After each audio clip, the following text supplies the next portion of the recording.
అదే జీవిత చరిత్రకని పోయినాం. 13 సంవత్సరాలు ఎన్నో ఉంటాయి, 11 సంవత్సరాలు మాకు. మా పెళ్ళు మేము అందరం మా సినమ్మ అందరం కలిసి పోయాము. పోయే వరకు వాళ్ళు ఏం చేసారు, ఆ సినిమా చూసి వచ్చినాము. మళ్ళీ ఒకసారి పుట్టెల పొన్నమ్మ సినిమా పోయినాం అందరం. నడిచిపోయే వాళ్ళం అప్పుడు, సర్ది కట్టుకుని అన్నం. అప్పుడు పొదిలే కనిగిరే మాకు ఆజీపురం. హాజీపురమా? హనుమంతులపాటు మండలం. ఇంకా అంతను పోయినాము. పోయి ఇంకా అక్కడ చూసి వచ్చేటప్పుడు ఎప్పుడైనా ఈ సినిమా తీయాలి అనిపించింది, ఎంత అట్లా అనిపించింది నాకు చిన్నప్పుడే ఆశ. సర్లేని ఇంకా అట్లా ఉన్నాక పెళ్లి అయినాక మళ్ళీ మేమిద్దరం గోరింటాకు సినిమా, అదే పుట్టింటికి రాసి వెళ్ళని సినిమా పోయినాం. ఆ సినిమా పోయినాక ఆ సినిమా చూసి నాకు ఆమె ఏడుస్తా ఉంది కదా, బాగా ఏడుస్తుంటది. ఆమె ఏడుతుంటే నాకు కూడా ఏడుపు వచ్చింది. ఇక అసలు ఏడుస్తా ఉంటే చూసి ఎప్పుడైనా ఈ సినిమా తీయాలి, నేను డబ్బులు సంపాదించుకొని అని చెప్పి నేను ఇడికి పెళ్లి అయినాక ఇడికి వచ్చిన నుంచి డబ్బులు బాగా కష్టం చేసి బాగా రెయ్యింబోలు కష్టం చేశాను. చేసి ఇంక డబ్బులు వాళ్ళు కొన్ని ఇచ్చినా కొన్ని దాచి పెట్టాం. 25 బర్రెలు ఉన్నాయి, పెద్ద పెద్ద బర్రెలు, ఒక 70 జీవాలు ఉన్నాయి. ఇంకా ఈ మొత్తం కాసుకుంటా పిల్లల వల్ల అమ్ముకుంటా ఎన్ని దాచి పెట్టా. ఒక ఉండికేసా డబ్బులు.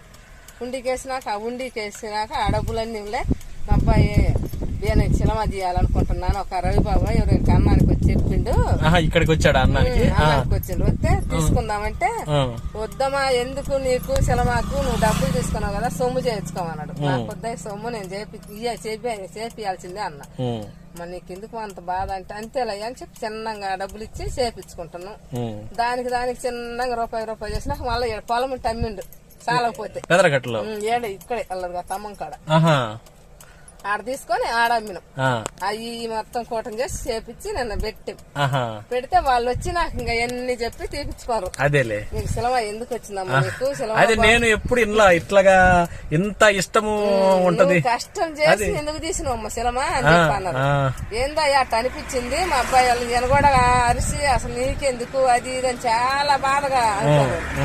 ఏం అవదులే నీకెందుకు, నేను కష్టం చేస్తానని చెప్పి ఇంక అట్లా అన్ని బర్రెలు రోజు ఒక బర్రెని 10 రోజులకి నెలకి అవసరమైనప్పుడు ఒక బర్రెని అమ్మి 30 బర్రెలు అమ్మినాం.